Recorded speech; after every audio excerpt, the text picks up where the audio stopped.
By August 1943, the Atlantic had changed tone. Liberator bombers of Coastal Command crossed the Bay of Biscay in silent lines, their radar screens pulsing with faint arcs.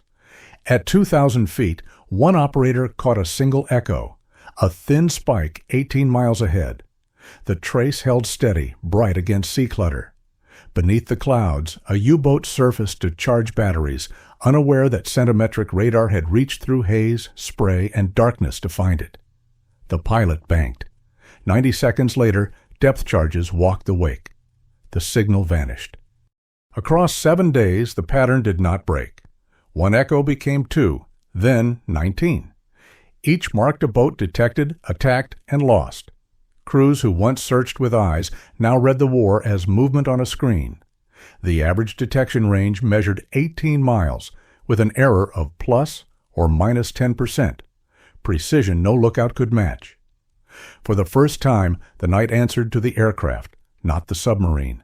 A device once called useless had redrawn the ocean in numbers and time. The week ended with 19 wrecks beneath calm water. The sky had learned to see through darkness, and the Atlantic would never be blind again. In 1942, the Atlantic was still ruled by mathematics written in tonnage. Every month, Allied convoys carried more than 500,000 tons of cargo toward Britain. Every month, German U-boats erased much of it before dawn. In darkness, diesel engines surfaced to breathe, periscopes lifted through mist, and torpedoes struck in silence. Sonar worked only in calm seas. Radar, at its early stage, could barely find a destroyer at 6 miles. The ocean remained the hunter's ally. The Allied answer was the air-to-surface vessel Mark II radar, a meter-band system that scattered its energy like static. In heavy weather, the echo vanished. Operators called it the blind man's lamp. Pilots trusted human sight, not green lines flickering on glass. Commanders viewed radar as a technical distraction from seamanship. The ocean's invisibility seemed unchangeable, a constant of war. At Malvern's telecommunications research establishment, engineers thought differently. They built a compact generator named the cavity magnetron. It compressed wavelength from 1.5 meters to 10 centimeters, increasing sharpness by 20 times. In test chambers, the signal could outline a periscope from miles away. On paper, it promised control of night and fog. In command rooms, it earned only skepticism. A naval officer dismissed it as a physicist's toy. Late in 1942, the Battle of the Atlantic reached its worst ratio. U-boats operated in coordinated packs of 10 or more, striking at convoys that stretched beyond escort cover. Losses passed 600,000 tons in a month. For every submarine destroyed, 5 new hulls left German yards. Air patrols reported no sighting after 12-hour searches. The figures repeated until they lost meaning. In this climate, few believed that an invisible beam could change outcomes. Coastal Command allocated funds to sonar and escort carriers, not electronics. Pilots carried the new radar sets only on trial flights. Many disabled them to save weight. The magnetron remained boxed, its potential measured in unused hours. In the laboratories, resistance became motive. Tests over the Bristol Channel showed stable returns from small surface targets at 13 muzzles. The signal held through rain and rough water. Data sheets proved consistency within plus or minus 10%, enough to rewrite every operational table. Yet belief moved slower than proof. Technology needed demonstration, not diagrams. The ocean continued to claim convoys. Fuel ships burned on the horizon, and escorts turned toward fading distress signals. For every success, another vessel vanished before contact. Crews joked that radar detected more waves than submarines. They were right, until the wavelength changed. By winter, the North Atlantic became a corridor of fog and snow squalls. Visibility dropped to yards, navigation reduced to dead reckoning and prayer. Flights departed into clouds without promise of return. In operations rooms, the word radar meant complexity, fragility, and uncertain power. Few had seen its precision. Fewer trusted it. They still believed the sea could hide its hunters. It was an error measured in frequency, not faith. The idea that radio waves could draw the outline of a submarine was born in a room filled with dust and glass valves.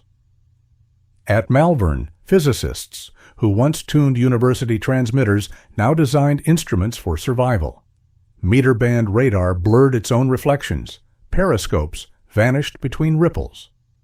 To see through noise, the wavelength had to fall 100-fold into the realm of microwaves.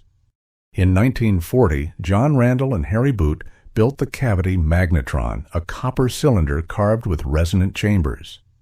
When driven by electrons, it released short bursts near 3,000 megahertz, each lasting a microsecond, yet carrying 50 kilowatts of power. The beam could mark a steel tower against water from 18 miles away. The physics worked. The problem was flight. Vibration, cold, and moisture destroyed the fragile cores. Early prototypes rode in the nose of a Wellington bomber.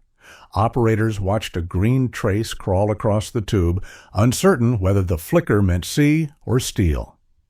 Over the Bristol Channel, a test submarine surfaced by chance.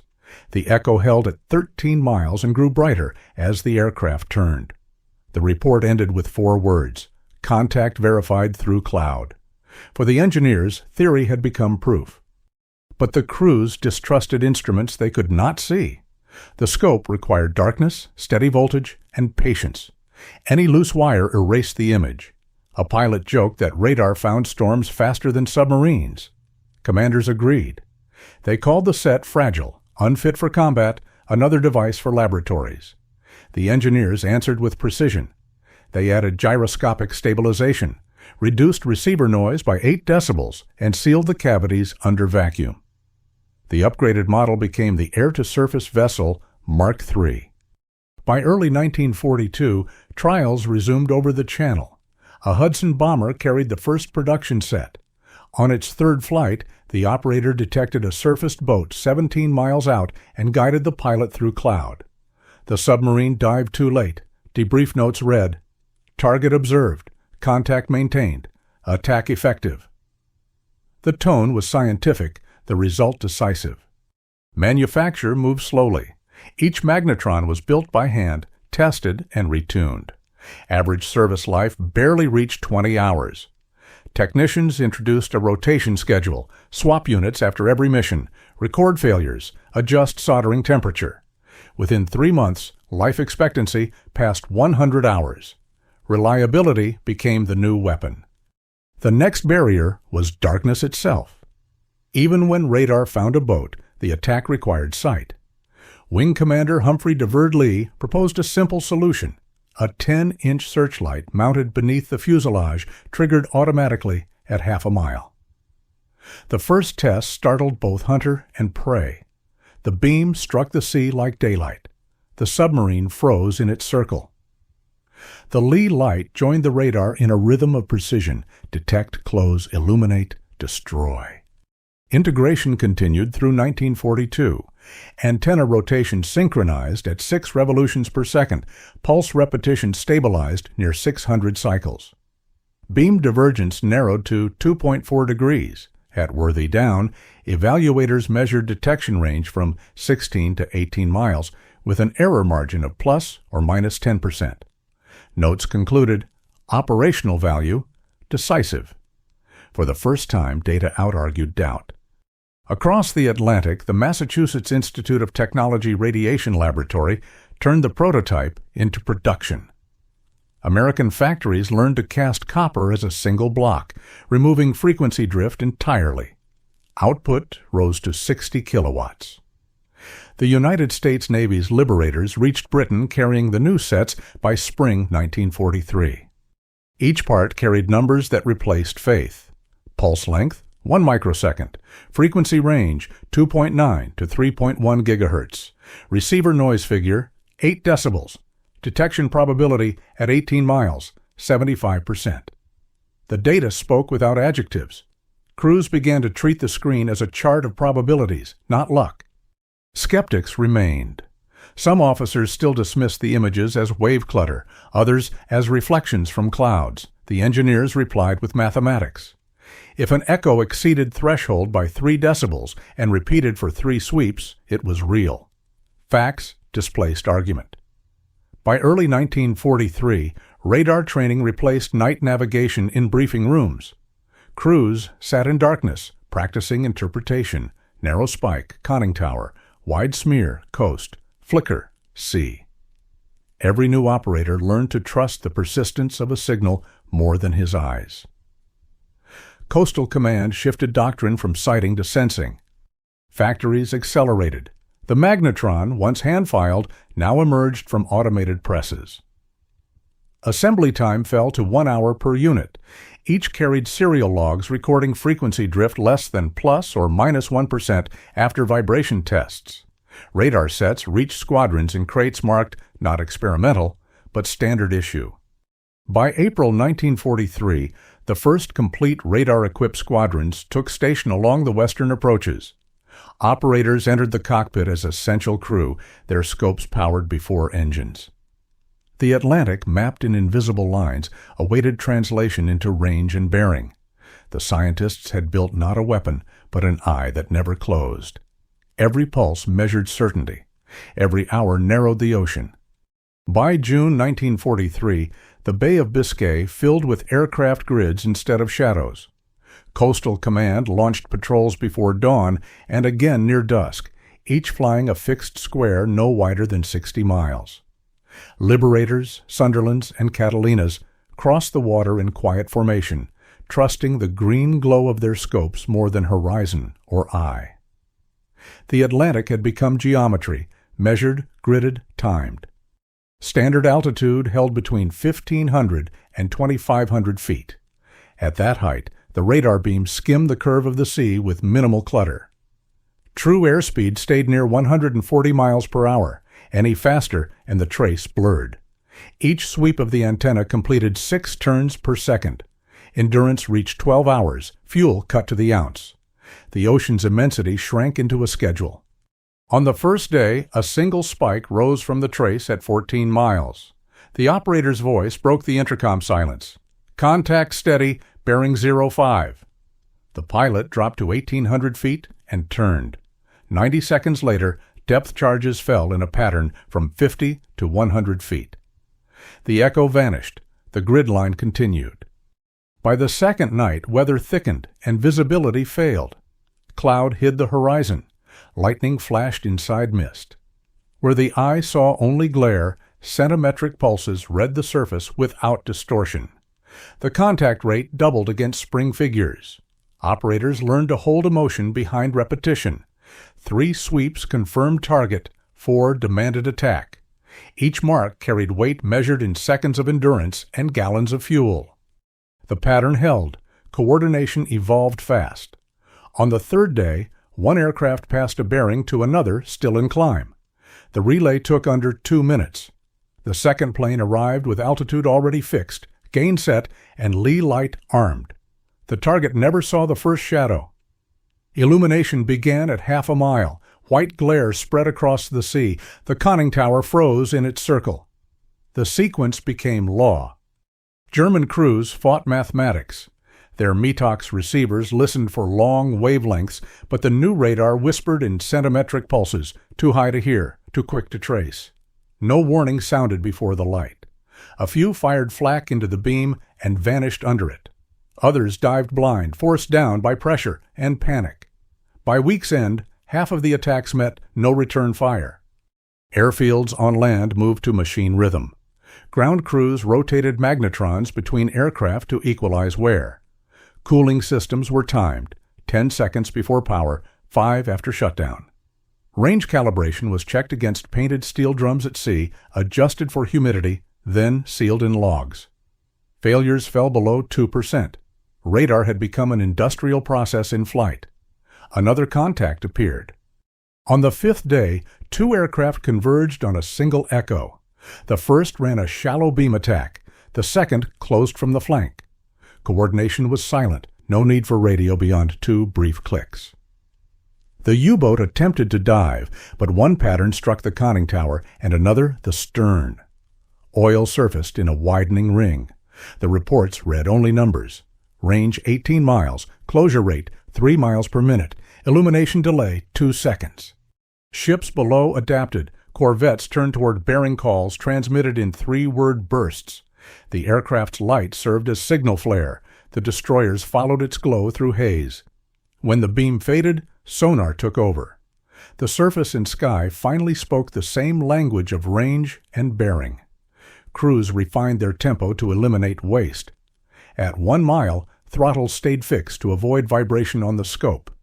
The lee light remained dark until half a mile, preserving night vision. If the target dived, the run continued, and charges fell ahead of the swirl.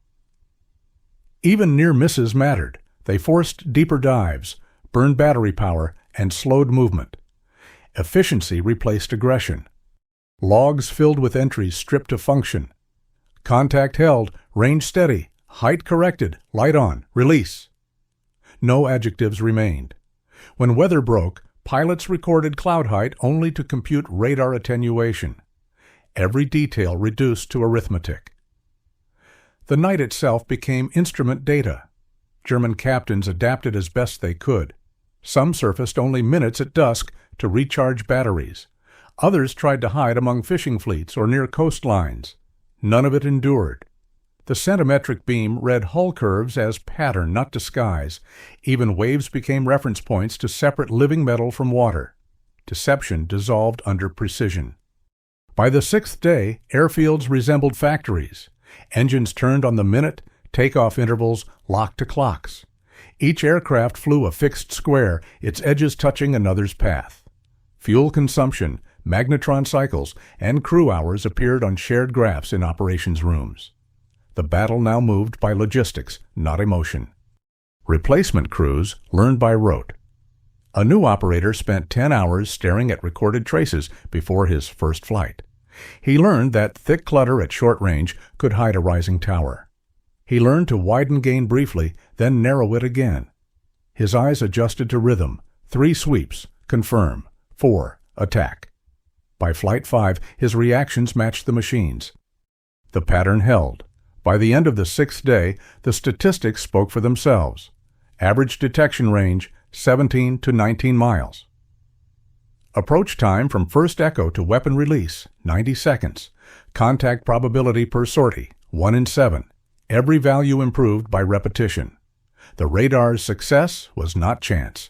It was production scale applied to sea war. At dusk, patrols returned with salt stains on windows and silence in cabins. Operators folded their checklists into logs, each line identical. Contact, range, closure, illumination, result. Numbers replaced words. The ocean, once described by weather and courage, now existed as data. The 7th day waited with calm water and rising certainty. The rhythm of machines had replaced the rhythm of fear, and the Atlantic no longer belonged to the unseen. At dawn on the 7th day, patrols crossed Biscay through broken cloud. The sea below showed no movement, yet scopes filled with faint blips. Operators widened scan width to 24 miles, searching for signals that rose and held. One spike stayed fixed at 19 miles. The pilot turned, trimmed to 2,000 feet, and steadied the beam. The trace sharpened into a bar. Target confirmed. The approach followed the pattern practiced 100 times. Airspeed held at 160 miles per hour, antenna synchronized at 6 revolutions per second. Range calls ticked down through the intercom. At half a mile, the lee light switched on, bleaching the surface white. The U-boat's conning tower caught the beam, frozen between seconds. Charges released in a tight stick. The sea heaved, then smoothed. 1 echo less on the screen. That morning, 6 more boats surfaced to recharge and met the same fate. Coordination among aircraft compressed attack time to under 2 minutes. When one plane found a contact, another moved in from the flank. Their reports listed only figures: distance, time to dive, closure rate, result. The rhythm was mechanical, precise, inevitable. The pattern held. As the week advanced, the ocean turned orderly. What had been an open arena became a system of grids and schedules. Each square measured output, contacts found, depth charges used, fuel consumed.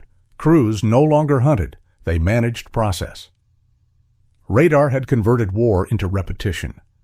German commanders tried adaptation. Some surfaced in heavy squalls to mask radar reflection. Others crept near coasts, hoping clutter would conceal them. A few stayed submerged by day, surfacing for minutes at night. None of it worked. The centimetric wavelength ignored fog and mist. To radar, steel remained steel.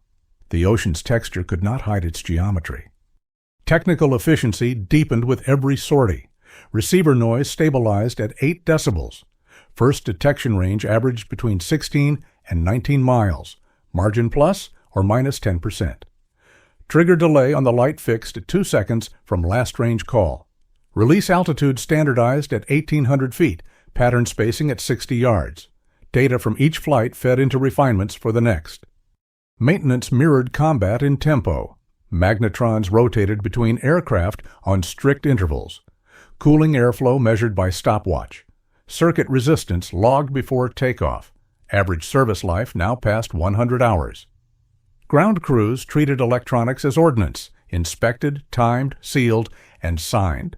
Machines fought as systems. By midday of the 7th day, the bay itself had become a trap. Boats left their pens knowing they were seen. Patrol records noted diminishing resistance. Flak bursts that once climbed toward aircraft now sputtered early, defeated by angle and glare. Batteries drained faster than morale. The U-boat, once symbol of terror, became target of procedure. A single log captured the shift in tone. Contact 18 miles, illumination range half a mile, target ceased maneuver, oil observed. No victory claimed, no adjectives used. The message ended.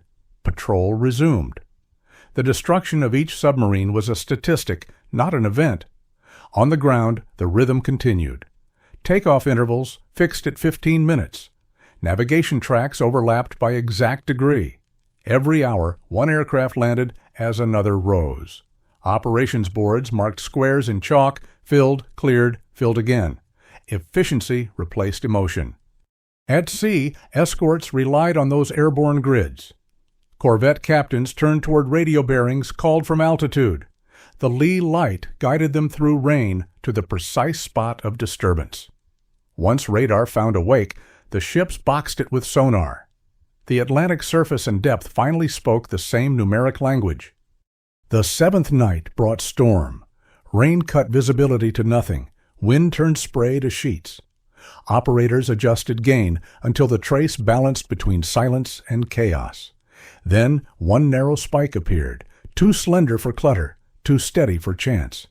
They dropped to 1,500 feet and held the signal through turbulence. When the light struck, it revealed the black shape of a surfacing hull. Seconds later, the ocean closed in white. The entry in the report read, "Contact persistent, beam stable, range reduction to 0." By week's end, 19 confirmed detections stood in Coastal Command's record, 13 sunk, 6 probable. German radio traffic fell silent. What remained were echoes without replies. Even the enemy's absence became measurable. Factories responded by scaling production again. Magnetron output doubled. Spare assemblies shipped by convoy instead of secrecy. The system that had once been experimental now defined standard warfare. Every improvement repeated across squadrons until variation vanished. Victory spread like replication. In the U-boat pens, defeat became arithmetic. Diesel stores dropped, patrol endurance shortened, training crews halved. For each submarine sunk, none replaced in time. The cycle inverted. Every improvement at one end erased effort at the other. Admiral Donitz read the numbers, not the messages, and saw the outcome written in sums. At dusk, the aircraft returned one by one, wings glistening from salt rain. Engines cut in sequence, scopes darkened, crews walked from silence to debrief tables. Reports were identical, line for line, contact, range, bearing, result. The tone of triumph never appeared. Precision had replaced emotion too completely for that. By morning, the operations room confirmed what the radar had already proven. The Atlantic no longer concealed movement. The ocean itself had turned transparent to signal and time. The age of guessing was over. The week had made the invisible measurable, and the sea had surrendered to mathematics. By September 1943, the rhythm of war in the Atlantic had inverted. Reports that once listed Allied losses now recorded German disappearances. Admiral Karl Donitz read them in silence, each line a measurement of failure. Contact without warning, no return, presumed lost. The U-boat, once symbol of dominance, had become a record of diminishing returns. The math turned simple and absolute.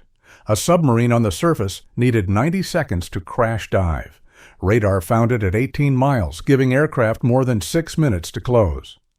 The geometry alone ended the myth of invisibility. Within a month, the loss rate climbed to 26 boats, faster than shipyards could launch replacements. German production delivered hulls. Radar deleted them. Attempts at countermeasure followed. Engineers at Kiel developed centimetric detectors named Naxos. They worked in theory, not in salt air. Allied magnetrons shifted between 2.9 and 3.1 gigahertz, outside calibration limits.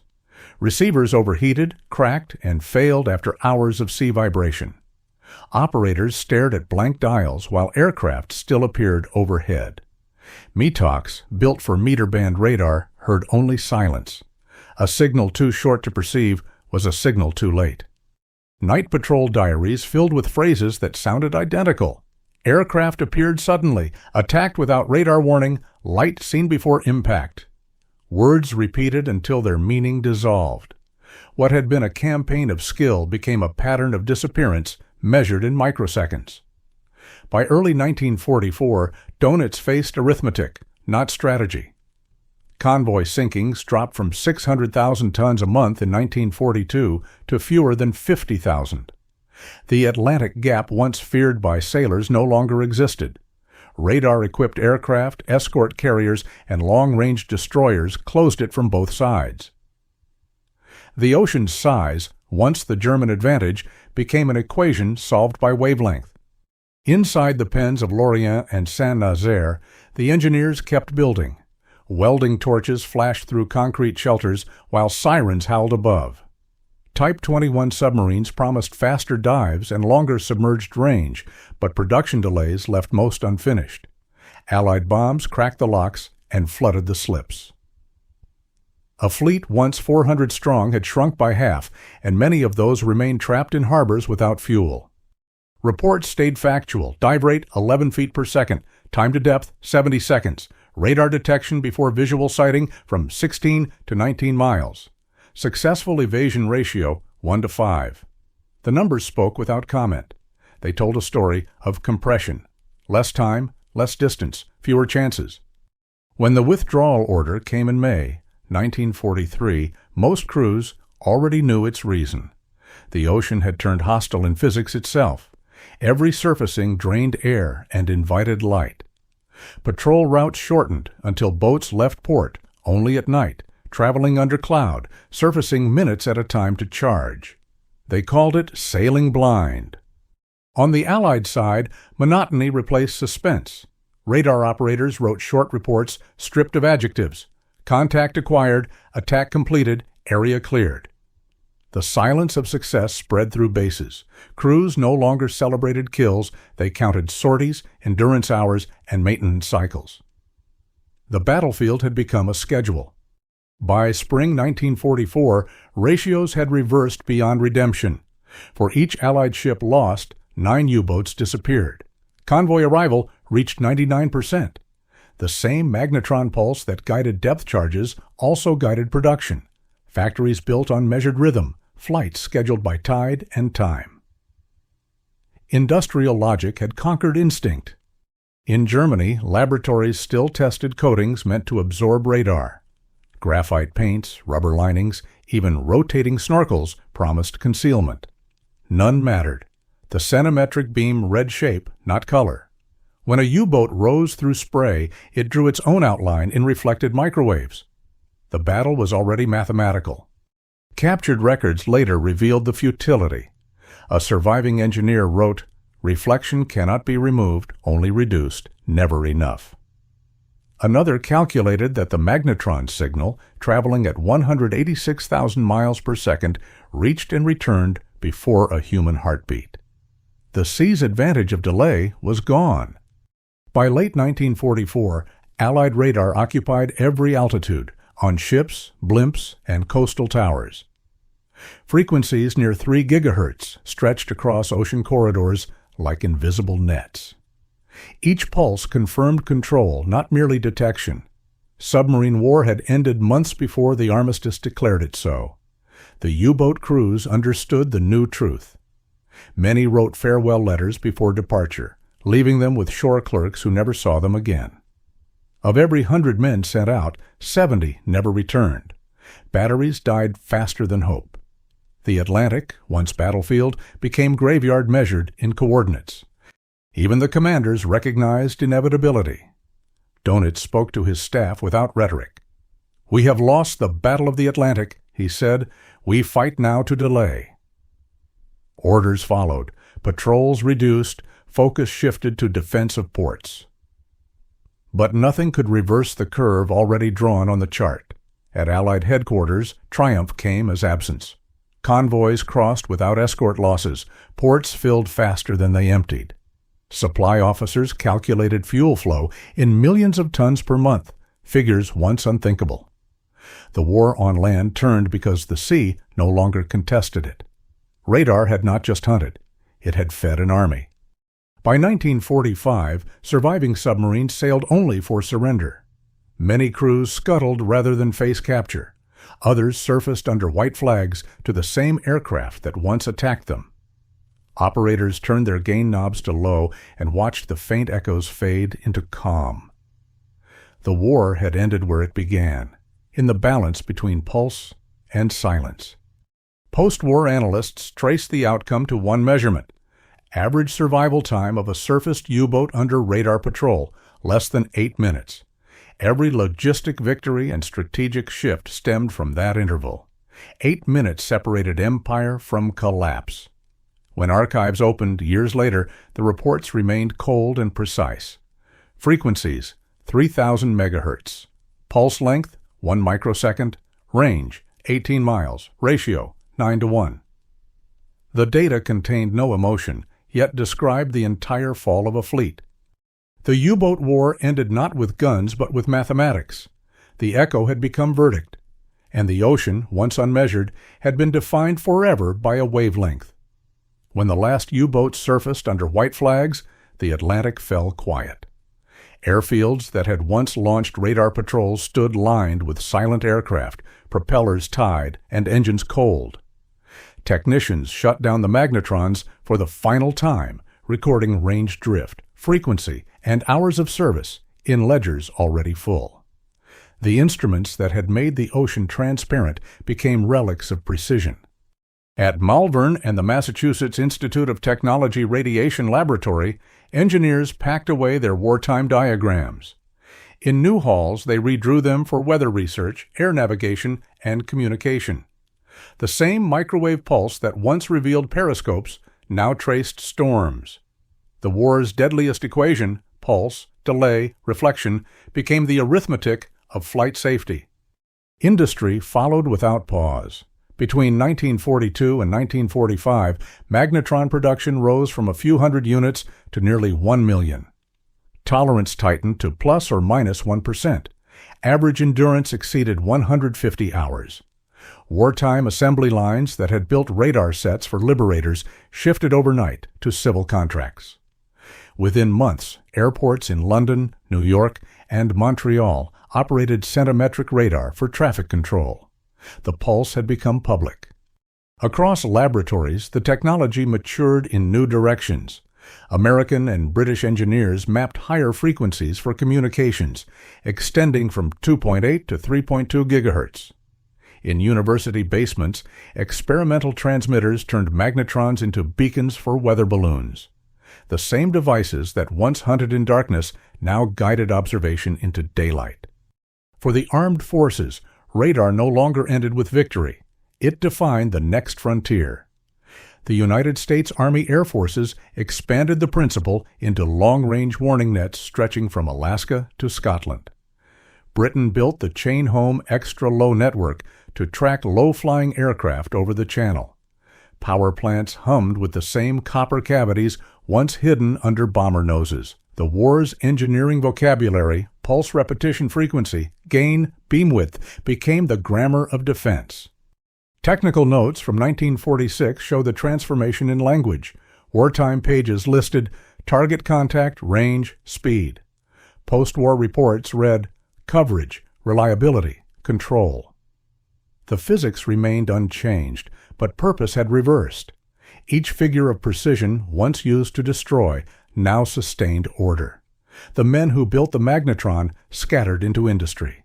Some joined the new microwave division of General Electric. Others founded private laboratories that would lead to television transmitters and medical imaging.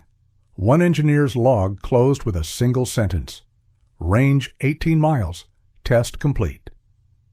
The device he had designed to reveal submarines would, 2 years later, heat food in a metal oven. At sea, the Echo endured longer. Survey ships equipped with the same radar-mapped wrecks left by the campaign. Hundreds of hulls were charted, their coordinates entered into new hydrographic charts. For the first time, the Atlantic was drawn not from guesses, but from returns. The machines built to find death now recorded its geography. By 1948, civil radar networks circled both sides of the ocean. Merchant fleets used compact sets operating near 2.9 gigahertz to avoid collision in fog. Airliners crossed the Atlantic guided by pulses derived from the same magnetron that once hunted beneath clouds. Performance stayed constant. Detection range 18 miles, error plus or minus 10%, mean time between failures 150 hours. The specifications of war had become the standards of peace. In classrooms, students learned the word radar as science rather than secrecy. Schematics once stamped classified appeared in textbooks. The name centimetric left the vocabulary of code and entered ordinary measurement. The system's perfection lay not in mystery, but in precision reproducible by any nation with copper and patience. The post-war world absorbed the lesson in silence. That information had become weapon and shield alike. The Atlantic no longer divided continents. It connected them through signal. Every ship that crossed it carried a small echo of 1943, a magnetron spinning unseen, marking distance and safety by pulse. The war had rewritten the limits of technology, and its signal kept returning, across oceans, through years long after the battle it had won had disappeared beneath the waves. By 1945, the Atlantic no longer belonged to silence. Every ship and coastline existed as reflection, measured in pulse and delay. The device once dismissed as useless had rewritten how the sea was seen. From its first test in fog to the week it revealed 19 submarines, radar had replaced chance with certainty. In that transformation lay a quiet revolution. Victory had not come from courage or firepower, but from precision, the control of time and wavelength. The Allied crews who once searched with eyes now trusted a glow of green lines. Their enemy, once invisible, had been reduced to coordinates and seconds. The battle ended not through destruction, but through measurement. After the war, its pulse moved onward, into weather towers, air routes, and defense networks that spanned the globe. What began as an experiment became the foundation of every system that could see beyond darkness. Those who built and used it remembered only the rhythm, one sweep, one echo, one decision. They had seen the ocean turn transparent and the age of the unseen end. The war had closed not by gunfire, but by mathematics, and the Atlantic had learned to answer.